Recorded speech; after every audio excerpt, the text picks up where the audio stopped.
Welcome, ladies and gentlemen, to another edition of the Wrestling Underground podcast. I'm your host, as always, Chad Porto. Joining me is the glorious one himself, Marcus Green. Marcus, how the heck are you? I'm good.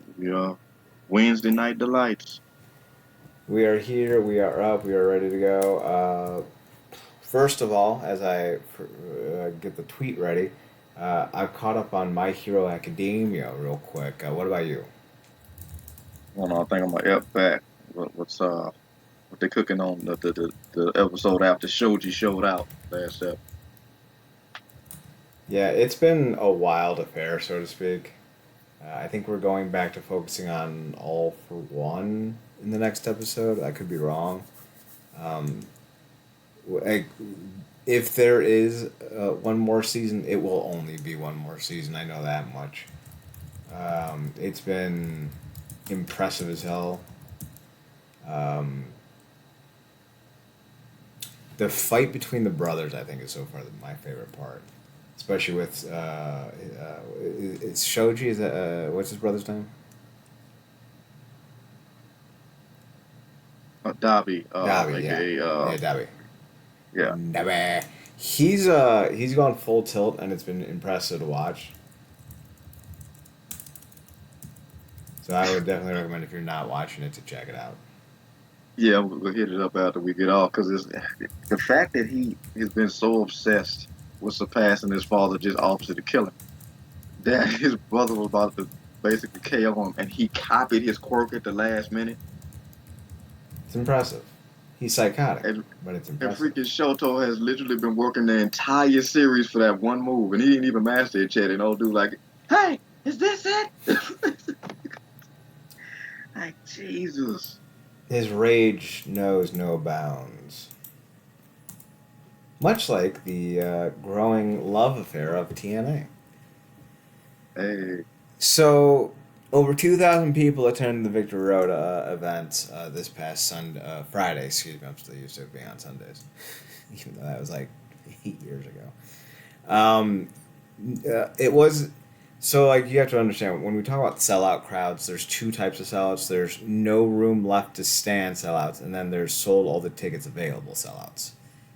This was a sold all the tickets available sellout. So like it wasn't completely sold out. There was still space where you could have fit more people in should they have opened up more tickets. But for the most part, it was a sellout. And as far as the show go, I think it was pretty good. These aren't shows that I think are can't miss because a lot of the stuff for these shows I think are they're not the highest echelon. I think this was on. I watched it on Impact Plus or TNA Plus, I should say. So like I don't know if people are buying these on pay per view. They shouldn't be. They should just be subscribing to TNA Plus. it's a better Uh, deal. right. So all in all, I think this was a good show for $8. Right. Kushida defeated Leon Slater in the pre-show. I didn't see the pre-show matches, but it's good to see Leon Slater, who was a big deal last fall and last Yeah. winter for the TNA Gut Check in the UK. So to see him back is a good thing.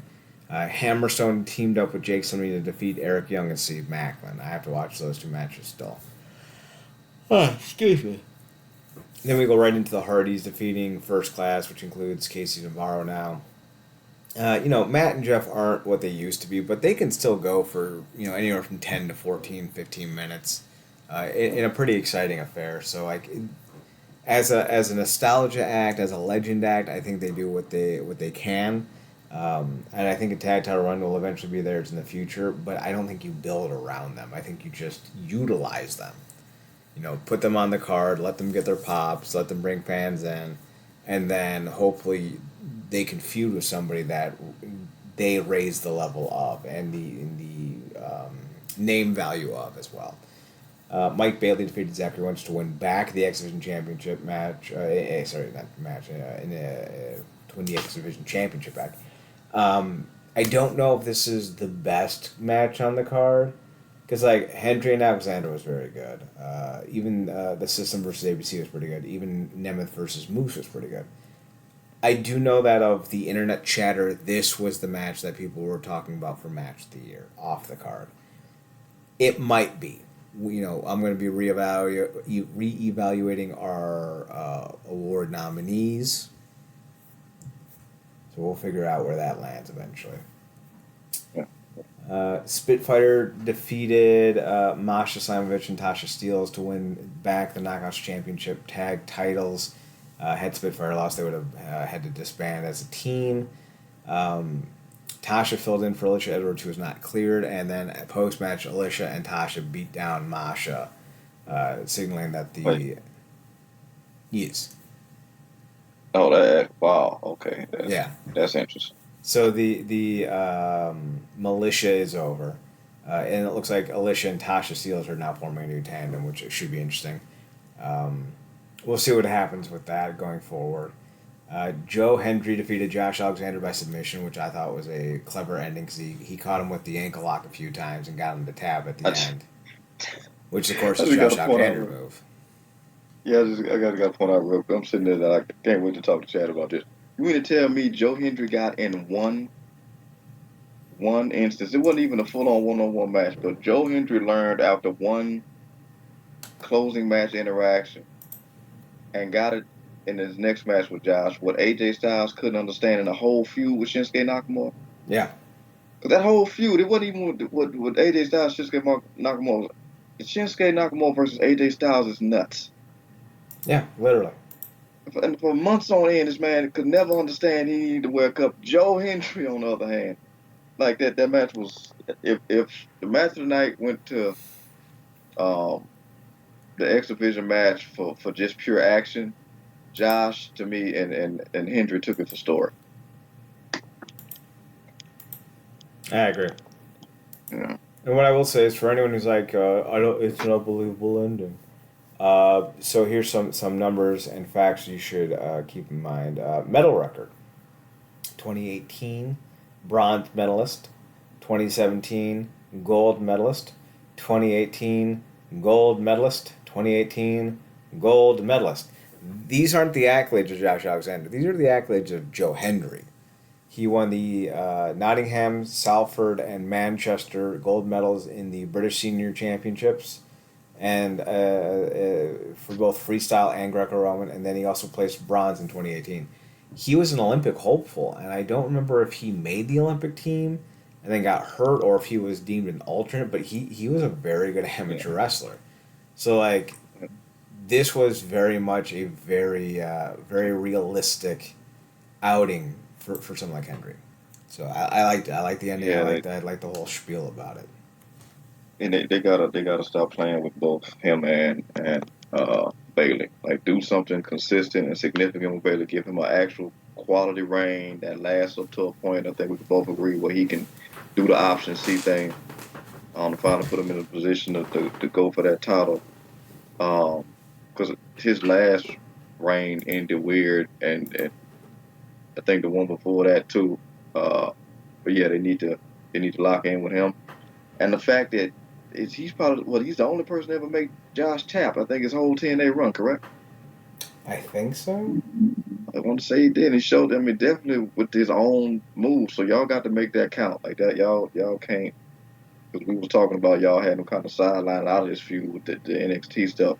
But y'all made Alexander tap to this guy. We don't necessarily know Alexander's future is locked in. So if he's going to do something like that, y'all have to make that count. Mm-hmm. Yeah. You're not wrong. They have to start finding ways of getting both Bailey and Hendry into the main event scene consistently. Yeah. Um, I don't know how they do it. Truthfully, I don't know how they pull that off with both guys going into the same because it's very crowded. I wouldn't say it's deep. Like there's clearly a few guys you can bank on. I would not say that it's not like 2008, 2009, or even 2010, where there's just like 12 or 13 guys you can put the belt on. There's maybe 4 or 5 at this point, but they're bogged down by older guys like Nemeth and Moose. Moose is 40, so I'm curious to see where they go, and how they try to move guys like Bailey and Hendry, Hammerstone. into Santana. Santana, especially into the next echelon, because those are the four guys that I'd build around. Especially if Alexander's looking to jump. So we'll see. We'll see in time. The system defeated ABC to win the World Tag Team titles back. It's good to see Eddie with more gold. I love Eddie. We both love Eddie. Austin and Bay is another set of the duo who need to be elevated up the proverbial ladder. Mm-hmm. I don't know if that's going to happen, but I hope it does because both those guys are real interesting, and I like watching them quite a bit. By the by, Eddie now has 7 TNA Tag Team Championship reigns. I don't know how many that is all time, so we're gonna do a little. So Looks. it's also interesting too, because him and like I said, I was surprised by the chemistry and between him and I'm blanking on his name. I was going to call him Slater. Brian Myers. Thank you. Yeah, Brian Miles. I was surprised at the chemistry. They actually got a quality team. I mean, nothing compares to the Wolves, but that's an unfair comparison, really. Mm-hmm. Um, so I still got their debut in my head with MVP, but yeah, they quality tag team. Really, Eddie Edwards is one of the 5-2 players. He thrives in every position he's in whenever they put him in. So, like you said, it's great to see him there. And obviously, Alicia's, well, I guess, try to get back in contention. But this system thing, I was doubtful about it at first because I was like, you just had put Eddie in the stable with um, guys from Ring of Honor, and then, but I think this is actually working out better. So, maybe I'm in the minority on that, but I just think there's a consistency and cohesion within that, and they running with it, so that's cool. But yeah, Eddie Edwards is definitely, like, at this point, he's TNA Hall of Fame worthy for sure. Oh, absolutely. He's tied with James Storm as the only two men in the history of the company to win the tag title 7 times. Specifically, Nice. the TNA World Tag Team titles. Storm actually has more. I think Storm has 11 total in the company, with 4 NWA World Tag Team titles. I think. Let me double check that. I don't want to be incorrectamundo.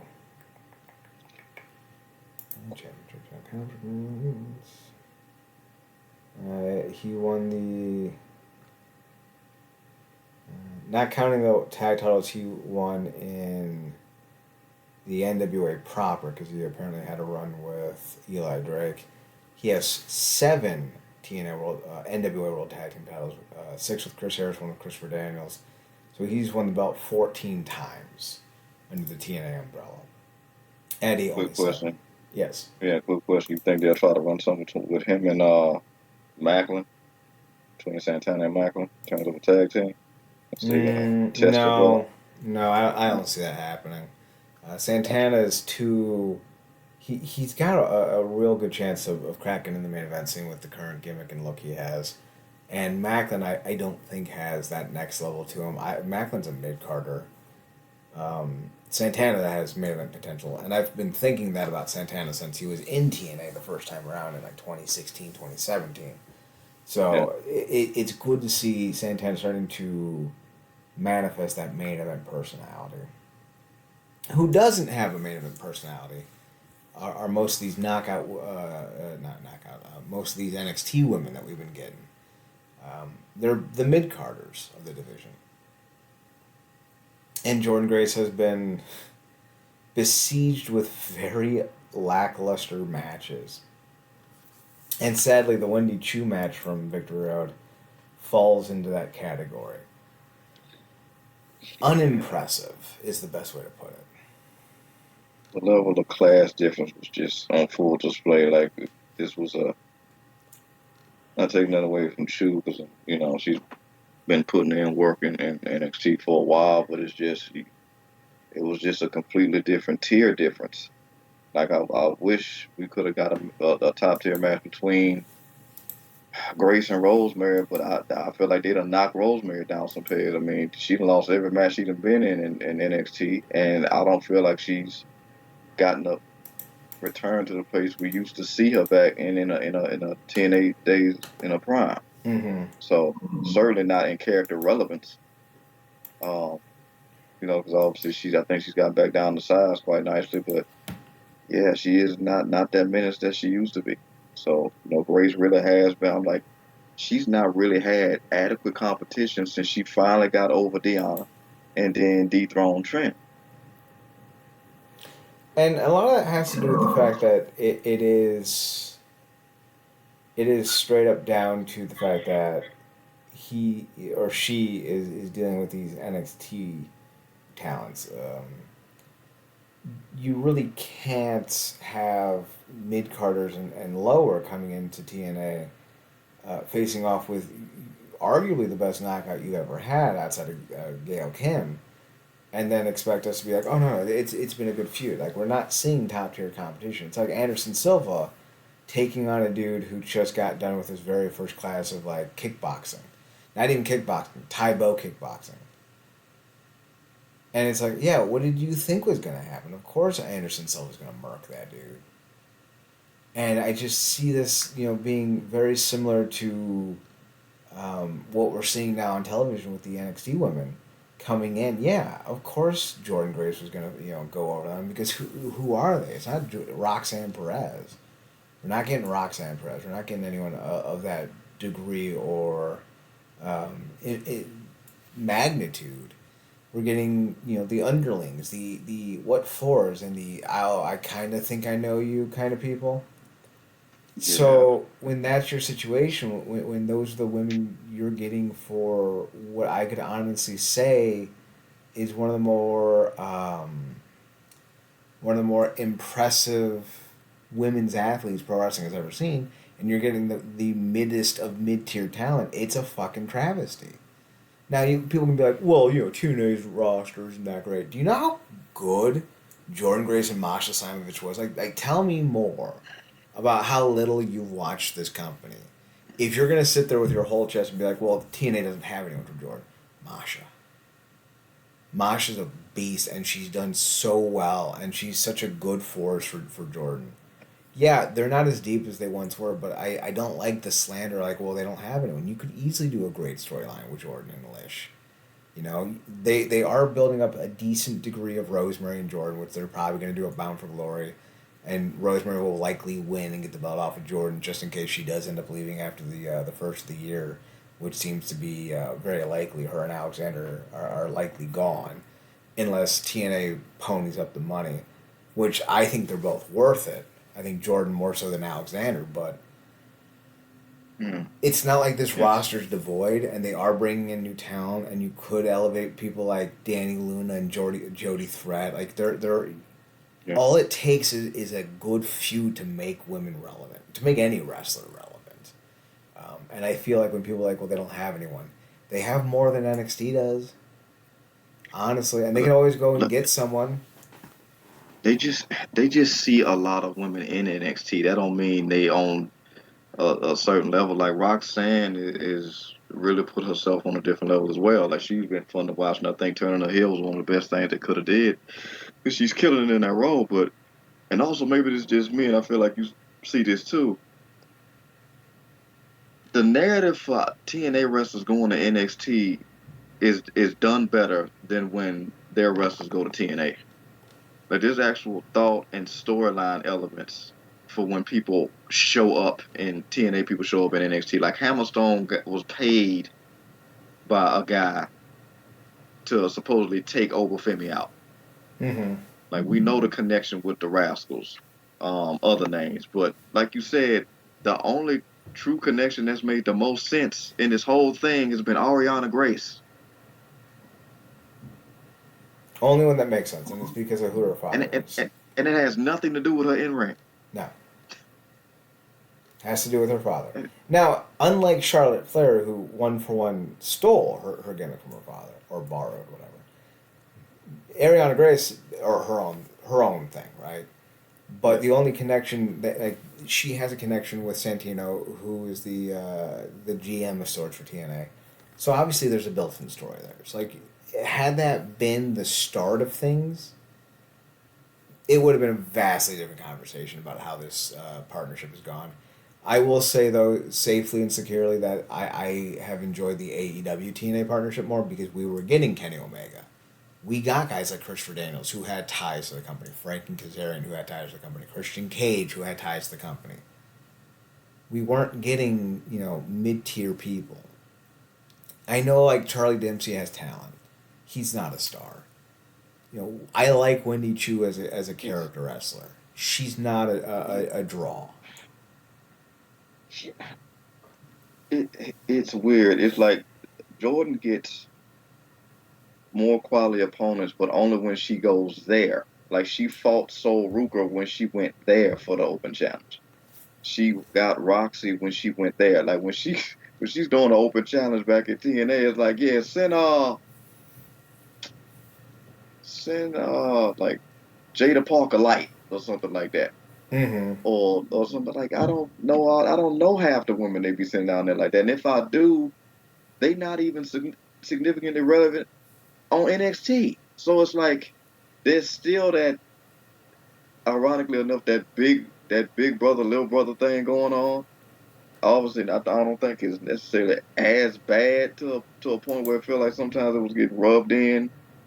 Uh, in our face because Tony Khan was on TNA TV more, but yeah, it can be vastly improved. And to your point, and I know we need to get to the next stuff, but there could have been something a storyline if that was the narrative choice to be like have Ariana go over there and like obviously kind of not want to bloviate the fact that she's Santino's daughter, but start taking advantage of that relationship and having people kind of I guess quote unquote invade the show. Mm-hmm. That could have been a better angle than what they're doing. Because, like you said, Jordan Grace fights somebody like Sol Ruka or Roxanne or I don't know Lola Vice when she goes there. She comes and opens the channel to TNA on a weekly show, and it's Carmen Petrovic who does tricks with a sword, and she's good and stuff. But it's like this is uneven. And then when the home base isn't providing the competition either, to the point where somebody like Rosemary, who should be taking the lead, is the sidekick to Wendy Chu. It's not good. Yeah, it's just and Jordan is like she's in that tier now with the Belairs and the Rhea Ripleys and the Charlottes and stuff, and it's like y'all are dangling the carrot, helping them dangle the carrot for her to go over there, then stay over here. Y'all got to do something. Who knows if they will? And that's the sad part. One thing I will say is, while I always wonder how effective Moose is as a draw. He's not a great Mm. promo, and I think his character only has such a hype because he's just not a great actor. I do think Moose, maybe as a main event player, has arguably the most underrated body of work as a headliner. Mm. I've not seen a bad Moose match. I've seen better matches, but Moose always delivered, and like he delivered with Nemeth. Yeah, Moose is a great hand. I think he'll go yeah, down as one of the better workers, especially as a big man, that the business has ever seen. I think he doesn't have the same charisma, but when you think about big guys who can work, I know a lot of people have clowned on him for his, I got half the brain that you do comment, but Sid Vicious was a hell of a worker in the ring, especially for his size. Not the same great charisma for Moose, but I think, for only being an inch or two shorter than Sid was, I think Moose is yeah, right up there with his in yeah. terms of better big men workers. Like Nemeth and Moose had a banger on Friday. Yeah, you liked it. I'm guessing you liked it a lot better than their first one. Like they had a slobber knock if you will the first time, but you could tell they was trying to build that chemistry in that match because they hadn't faced each other ever. Mm-hmm. But I think we know how talented Nick is, and then like you said, Moose is absolutely solid. And I think we both been watching him since Ring of Honor when he didn't even talk back then, like talking about it, Yeah, if at he all. had like Veda Scott and Yeah, Stokely Hathaway, I think, yeah, like me or and Chad go Nana. back. Yeah, we were primarily watching back then consistently for like the rise of Jay Lethal, like when it was at its peak. Mm-hmm. They had some other good stuff going on there, but Moose was there, Alexander, hell, ACH. on that time. But yeah, we go back with Moose, watching him come TNA, rise through the with the Impact Grand Championship thing. Like he's really built himself up properly to be in the world main event scene. But going off what you say, do you think there's been moments where he's peaked and kind of just never got back to it, or you kind of feel like it's kind of like it's been high moments and then it's been kind of like roller coaster? For Moose as a main eventer, Yeah, yeah, I think that's a good way to describe it. I think, and I don't want this to sound like an insult. If we're in the new generation era of TNA, like WWE's new generation era, where they had Shawn Michaels, Sid, Kevin Nash, Scott Hall, Bret Hart, and all them, I think Moose is Kevin Nash. He's not moving the financial needle. I don't know if people go, you know who I think is drawing big time? Moose. But like with any good hand, you need guys like him to fortify your scene. And I think, while I don't think he's helping the company make money, I do think he's helping the company um, be seen as respectable. Because when you put Moose in the main event, it doesn't disappoint. It may never be a 5-star Dave Meltzer certified fresh classic bow that we'll talk about 40 years from now with our grandkids, but you won't be disappointed with Moose in the main event. Overall, I thought this was a solid B show with a lot of very good wrestling. And I'm very excited about the next event, which is Turning Point, which is. No, I'm sorry, it's Bound for Glory is next. Turning Point's after Bound for Glory. yeah. They just list the TNA monthly specials without being part of the pay per view side of things. So Bound for Glory is next up, and I'm excited to see how that goes. Yeah, man. Like I said, solid B, solid show. They like I said, they've been consistent all year with these shows. Both they deliver definitely with the big ones, and then obviously like you show these building block shows, if you will. Because even if we talk about like on paper or well in the build up to it, it's not necessarily been the craziest thing. Like they always deliver in the ring, so that's great. It always. I think I mentioned this to you before. I'm so glad they did what they did with the the like the six-sided entrance thing Mm-hmm. that used to be like midway on the ramp, and then they finally just moved it up to the top of the ramp where it kind of almost looked like a portal. Yeah. So that I think that's just improved the whole aesthetic of the staging, which always looks great. But yeah, they slowly but surely building, like you said. You referenced this on Twitter, like it's been really cool to see them consistently selling out. And even like you said, even if they could have fit more people in, like it's just been cool to see the numbers uh, roll slowly but surely. And obviously, we're not those people that like, well, they're not doing 50,000 and all this stuff. Like it's a completely different tier. And for as long as we can ride with the company, this is a consistency that we can appreciate in the moment. So uh, yeah, it was just cool to see them deliver a banger. And overall, I just appreciate all these companies right now for doing these shows. Like obviously TNA kind of owns Friday at this point, and then WWE I think has done well to move it on Saturday as opposed to everything kind of falling on one day. So Mm-hmm. No, I would agree with that. With that being said, there's a spoiler coming out of this set of tapings, apparently. Um, the main event for Bound for Glory is apparently set. I don't know if this is legit, but it does make sense. Apparently, the main event is going to be Nick Nemeth versus Joe Hendry for the TNA World Championship.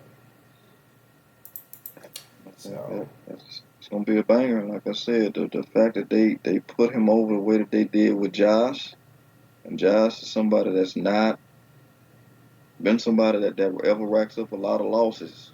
The fact that he lost and then he lost the way that he did, and then they've kind of ushered Hendry thankfully out of TNA, gave him his run, gave him a shot at the title a little bit, and I brought him home because now he may actually be able to win this world title because that was never gonna happen in NXT. That's just I just don't feel like they're gonna ever extend themselves like that. So if he finally gets the chip here, I don't think we'll be too mad. I think Nick has done a great job. It's been cool to see him as a world champion. I haven't properly seen him as one since 2013 to me. So it's been really cool to see him back in that role. If I had to guess, I think the main events, I think the card will look something like this. It'll be Nemeth and Alexander. It looks like they're. No, I'm sorry. It'll be Nemeth versus Hendry. I think Alexander will team up with Sinner and Saint against Macklin, Young, and somebody else. Rosemary versus Jordan Grace.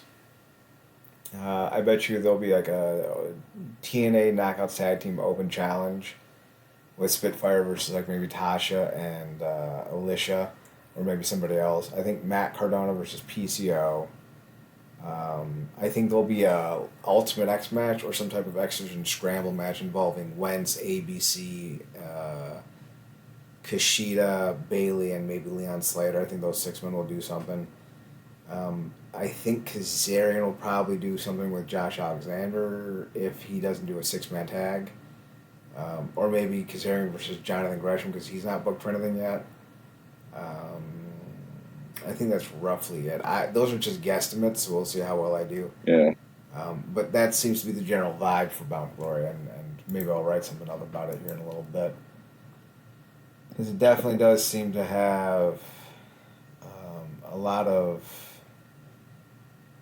potential that this could be a very well done card. The Hardy Boys will likely take on Eddie Edwards and Brian Myers.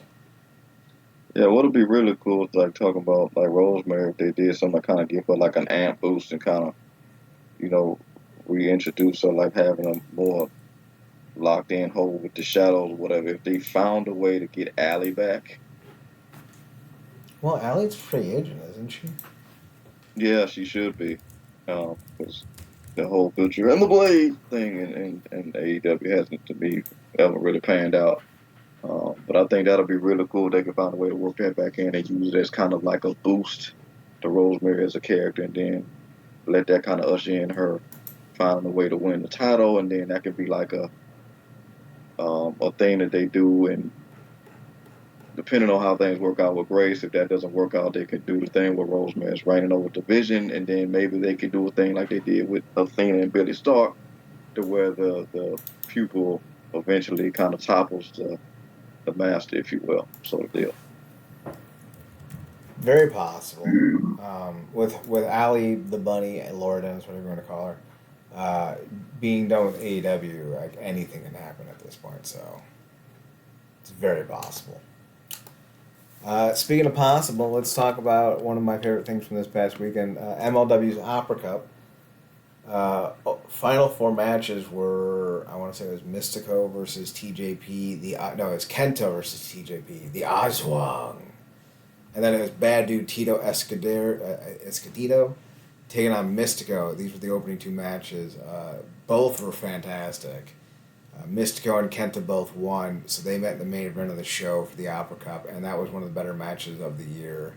Fantastic chemistry, and considering Mistico came off a pretty ho-hum match with Chris Jericho like 2 days prior, to see him deliver the way he did with Kenta was fantastic. Mistico is really in the second era right now as a headliner. Like, holy hell.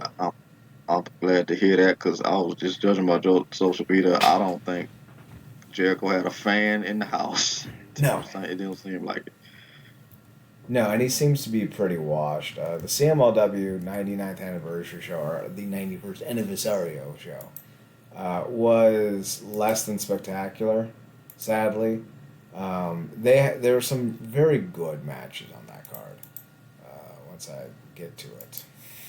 Give me a second. There we go. All the way. I mean, they're not kidding when it says the 91st anniversary of the event. Like, yes. So I watched every match, and I often forget that most matches are 2 out of 3 falls unless otherwise specified. So that was some high to remember. Fell in love that day. Templario is the coolest dude in the history of cool. I suggest everyone go check him out. I laughed so hard on the inside when I saw that. It was like, I'm not gay, but for you, for you, not even for you. I'm not gay, but I love this man. Yeah, it was. Yeah, it's somebody that likes um, they used to like watching like Templar movies Mm-hmm. about like Templar knights because I love like the whole medieval knight thing and all that good stuff, which is why we love Mystic Knights of Tin and Og and obviously King King Arthur. Arthur and the Knights of Yeah, Justice. absolutely, We're absolutely. That's our forbidden jam. Knights of Justice. Down. All that good stuff. But yeah, that's one of the coldest. That's one of the coldest wrestling looks that's not lucha related that I've seen. Right? Like this is straight up like European Catholic, and I'm like, all right, yes, sir. Teton versus Mascara Dorado was a very fun match. Zexus defeated Will Nightingale to win the CMLL World Women's Championship match. There was a fun six man. It was Volador Jr., Atlantis Jr., and Ultimo Guerrero defeating Orange Cassidy, Rocky Romero, and Satoshi Kojima, the MLW heavyweight champion. That was a lot of fun. And then I'm going to pronounce his name incorrectly. Hechirero. He's got a cool look. He's got a mask that reminds me of Mil Mascaris, but with a little bit more flamboyance. And he wears like this cool, kind of like looping, kind of singlet. It makes sense when you see it.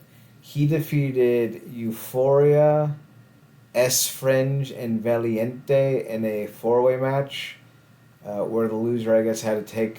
So it was basically like, you know how like TNA did those briefcase matches. Like there was four briefcases, three had a belt, one had the Yeah, Fire Feast of Fire. Championship. Yeah, yeah, Feast of Fire. Yeah, Feast of Fire. So I think it was. So like again, I was listening to the Spanish broadcast, so I don't really know the rules. I think it was that where if you won, you got to take someone's mask, but if you were the last person eliminated, you had to lose your mask. And Hechiricho defeated Euphoria last to take the mask of Euphoria in a match that many people, myself included, consider a match of the year contender. It does look like Hechirero. I think that's right. Hichichiro? Hechi. It seems like Hechi fucked up his shoulder, though. So he might be out for a while. It was a very good match. I'm surprised it was the main event. Main event, though, was Mistico versus Chris Jericho. Mistico won in 2 out of 3 falls. And he went for his finisher. That kind of like body spinning Hurricane Rana into an armbar. La Mystica, I think is what it's called, or something like to that effect. And he hit it on Jericho, and Jericho took so long to get him around that like you can tell like Mystico was frustrated when he landed, and like he tried his best to like work the hold, but Jericho just looked so bad in it. It wasn't great. He did his Yeah, best. Jericho, not really. yeah. I was thinking to myself earlier. I'm like, yeah, Jericho's always been good at like doing like a little run and then going away for a while and coming back. He hasn't done that in a very long time, unfortunately. Like he needs to go away, jump into a lot of his other creative endeavors, either his band or do something else. Write another book for God's sakes. I don't know, but he's kind of overexposed right now, and not in a good way. Yeah, and at 53, I'll be 54 this year. I don't know if there's a way for him to come back again and really look like what he used to. Like when he started in AEW, he still had flashes. He was far from what he was, but he still had flashes of being that guy again. But Yeah, now it's very clear that he doesn't have that ability anymore, and he doesn't have those flashes anymore. And it's almost to the point where I don't think he's someone who doesn't have value, even as an in-ring worker. But I feel like he's no longer that guy, and like you can't keep protecting him from the way people feel about him because he doesn't have that type of energy anymore. This isn't 2017 just left WWE Jericho. yeah. Do you Um, think he's done anything for Brian Keith or Big Cass? no, I think he's actually hurt Brian Keith. That dude came in with a great fucking look, and I feel like he's just become another hand, so to speak, for Jericho. Then again, like Daniel Garcia, same thing, and now look at him. It clearly took him time to get his legs under him. So maybe he'll be able to figure out in time with Brian Keith as well. But I would recommend checking out MLW and CMLL's shows from this past week. Especially Kojima is doing this great feud with the Contra. Definitely worth checking it out. Also, the Andersons took on Bume Fight Club, and they have another event coming up in I think 2 or 3 weeks called Pit Fighters, where they're gonna have a Taipei death match, a Valley Tudo match. Like it's gonna be stupid, and I'm so excited for it. I don't think this is the best roster MLW has had in a while. You know, like there was a time they had Richard Holiday, MJF, Swerve, Hammerstone. They were loaded at one point. But I will say that this is one of the better used rosters I've seen. And I think if you're looking forward to good wrestling, this is definitely a wrestling event that you should check out because it's going to be fun as shit. Yeah, quick question in regards to MLW. When Fatu was basically reigning over MLW, like me and Mortez did back in the Lucha Underground Prime days, uh, do you think if he was the size that he is now, he would have been as intimidating? No. I think the size he is now actually hinders him. It may not Mm, hinder him athletically or like production wise in the ring, but his size in MLW was why he got over the way he did. Because he measured up against guys like L.A. Park, who was hefty, to say the least, um, when he was challenging Jacob Fatu. So I think it's one of those things where at certain times in your life you can have different views in terms of like different looks. I should say not views, but different looks. And I think Fatu worked the way he did in MLW for this version of Fatu to work the way he is now in WWE. So I think it's going to be interesting to see how things turn out for Fatu because with them going to the USA Network, I think ratings will be a little bit more stagnant because not as many people are going to cable. But we'll see. We'll see. Yeah, I'm a big fan of Fatu, but we'll see how the Bloodline works, especially with them doing a tag match with Cody and Roman here at the next event. I think it's Bad Blood, so like, I don't know. yeah. Speaking of cable, Speaking of cable, Warner Brothers Discovery and AEW are nearing a deal that would net them about $500 million over the next 4 years. Not shabby by any means. Great deal. There are rumblings that I think Friday night shows Rampage. hmm That Rampage might be done, and there will be a Fox Sports 1 show taking its spots in the lineup. It might be on Tuesday, it might be on Sunday, it might be on Friday. I don't was that the shockwave you was mentioning know. last week? It seems to be. It seems to be. So it would be like I keep wanting to call it Nitro. It would be Dynamite on Wednesday, Shockwave, and then Collision on Saturday. With Collision probably being on TNT and Dynamite being on TBS, and then Fox Sports 1 getting the new show. If that happens, they'll be making about $200 million off of television revenue alone. And you can't be mad about that. It's a sign that wrestling still sells on television outside of the WWE. Yeah, yeah, man. I see a lot of people mad because they're like, oh, AEW's going to be out of business. And like, listen, I haven't always been a big fan of AEW, and I think that at times they miss a lot more than they should.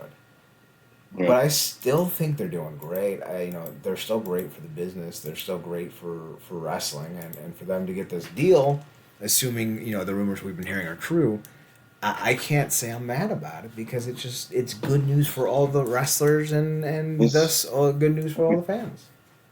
Yeah, you don't end the show saying watch more wrestling as a soundbite, No, right? it's not Like a gimmick. Like watch more you wrestling. I watched 3 different companies in 2 days.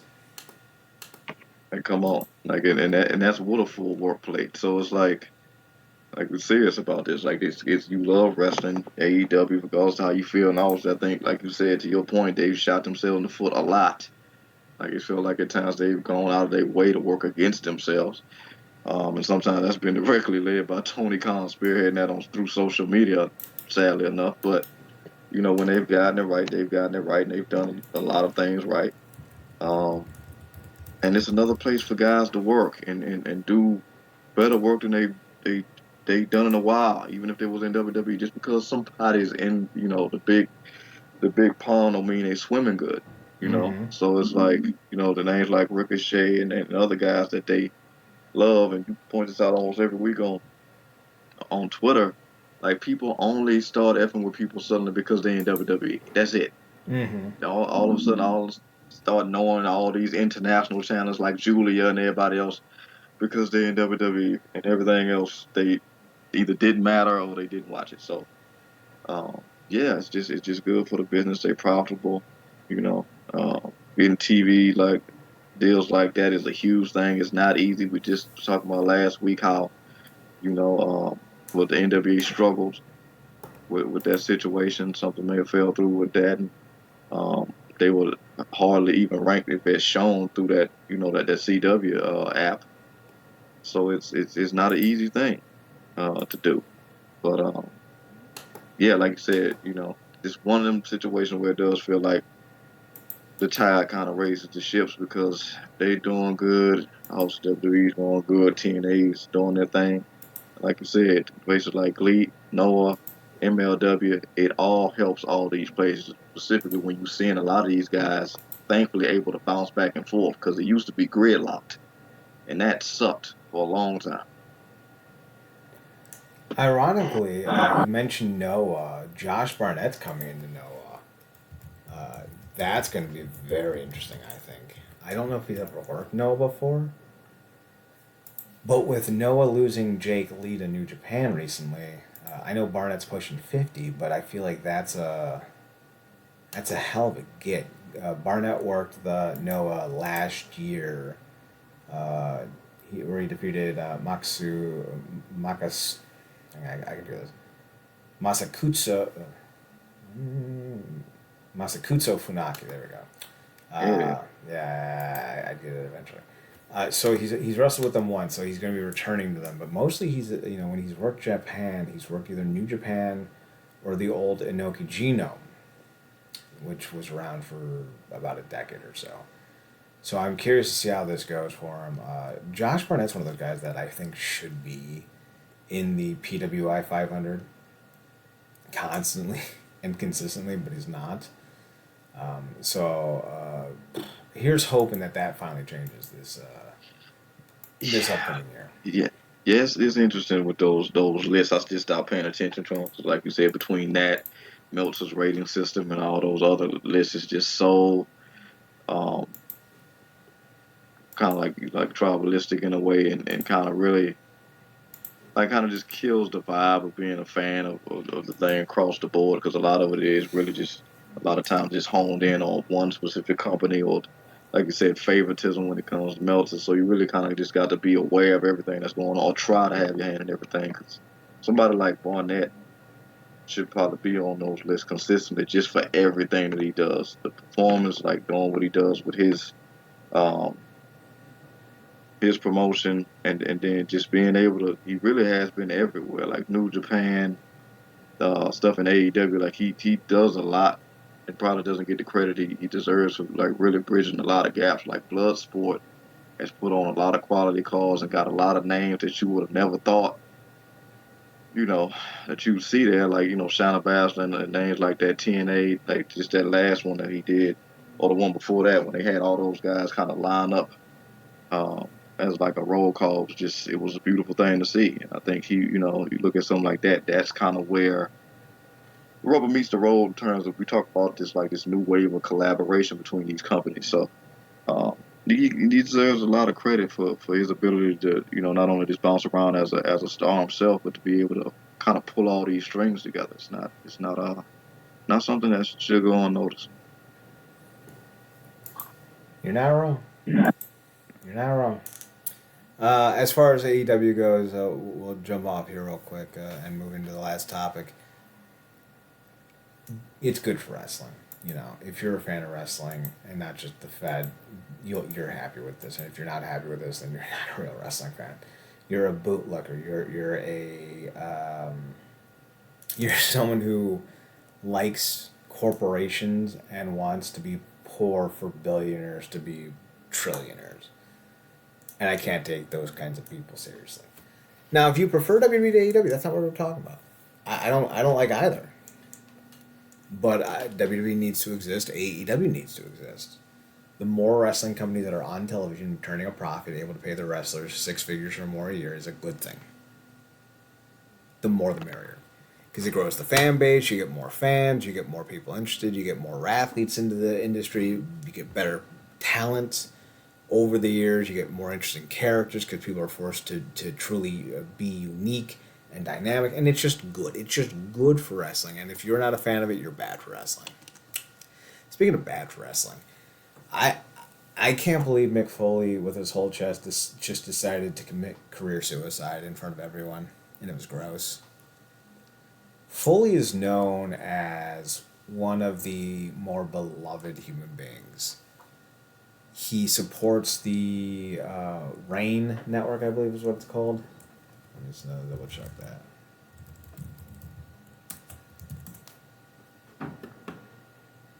Rain, yeah. And Rain is a rape crisis group. In 2011, specifically, he went on and spoke about the group and tried to get funds for it and help them out and bring attention to the group. He's Santa Claus, and that's not it. I'm not being funny. Like he dresses up as Santa Claus for kids. He really does a real good job of going around and making people feel very comfortable and happy. And he's just a genuinely good guy, and everyone seems to like him. But now I feel like he's a step too far. He recently said that he was trying to reach out to Vince McMahon.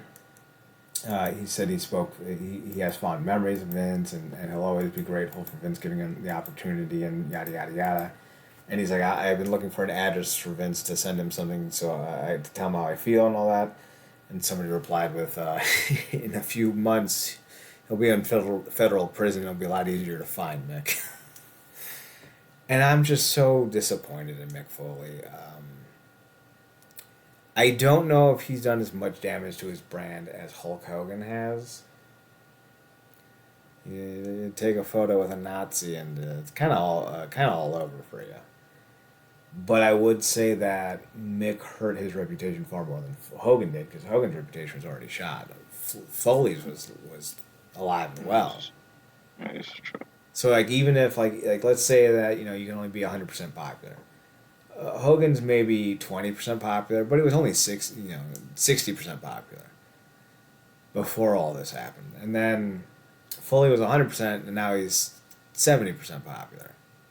Lost 30 points. Now, Hogan lost more, but Hogan was already doing a lot worse. And Foley was, one of the more iconic, more popular, more beloved names. Now he's doing barely better than Hogan was, say, at the end of his run in TNA. So, not great for Foley. Yeah, it's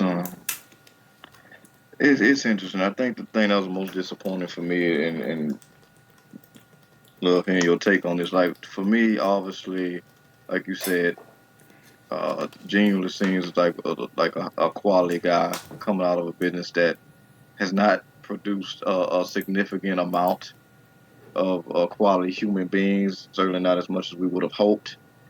Uh, Particularly coming after the speaking out movement and all those revelations, because he was, doing his thing in his prime at a time where a lot of those guys were just like you loved them as characters, but behind the scenes human beings, it was a different story. But he really, came out of it, the real maintaining a high quality level of humanity, listening off all the stuff that you said. But mentioned the Vince McMahon thing, like I said, I was most disappointing thing to me when I really just sat back and listened and not tried to jump to a quick emotion about everything.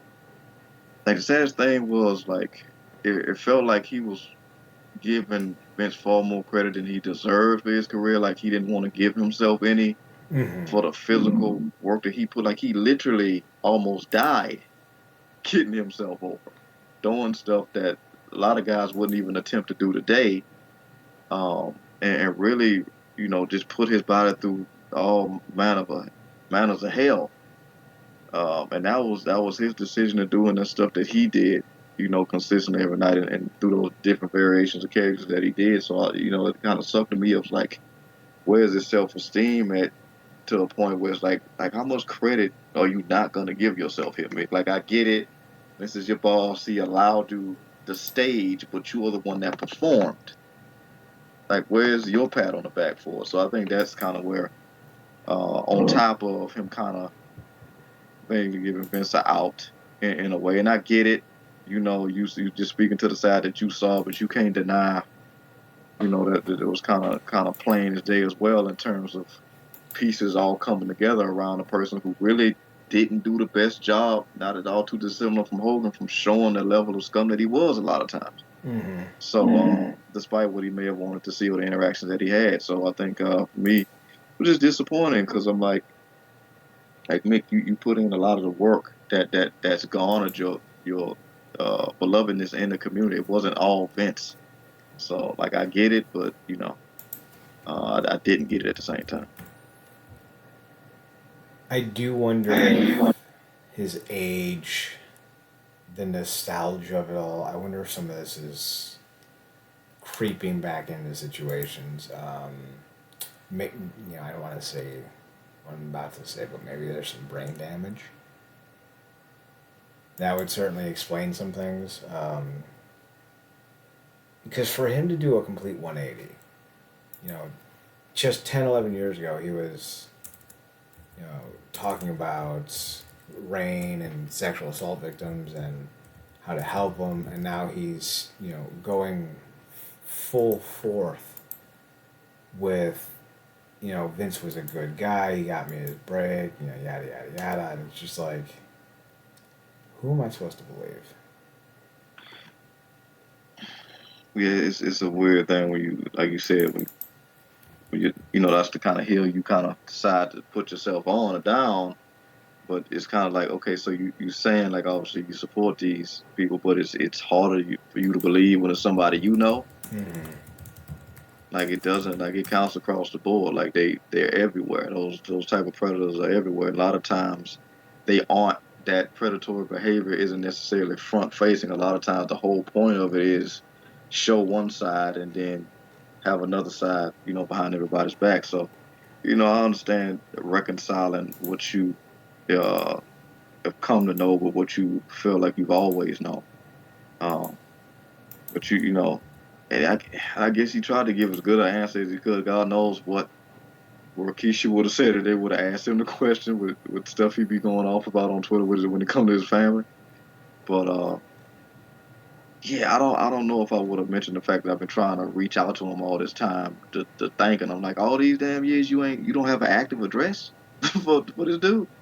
Like you couldn't have gave his daughter a letter or something to go take it to him or something, Mick. Like okay, but yeah, I'm just like, come on, Mick, give yourself more credit than that. Maybe, like I said, it's a self-esteem thing where it's like he feels like he was just such I guess a non-entity that he never should have really had the run that he had at all, just because of his body, his non-technical situations. So he really does, even with the work that he put in, like I said, the character work, he really does cater everything back to Vince just because of how he sees himself. So, and it also may be a thing, like you said, lethargic. I wouldn't be surprised, brain damage with everything that he's done, but also looking at the current landscape and kind of wishing he still could go in certain form or fashion, which is why he's entertaining like a final run on the Flair side of things with far less, I guess, internal health issues, perhaps.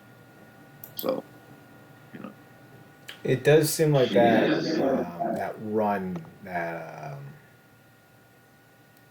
potential unretiring that final run is done. It does not seem like Foley is going to be going forward with his last match. So Well, that's good. yeah, So I don't know. I don't know what this does to Foley's reputation, and I think to some degree, I think it'll be hard for him to come back from it, truthfully. But time will tell. Who's to say? All right, Marcus. Any final things before we head off for the night? That's about it for me. We don't have any big shows or anything coming up this weekend. Everybody's kind of clear. I Nothing think so. TNA. I think so. Okay. I don't think we have another show coming up this week. TNA doesn't have one for a few weeks. Bad Blood, I think, is in a couple weeks. Yeah.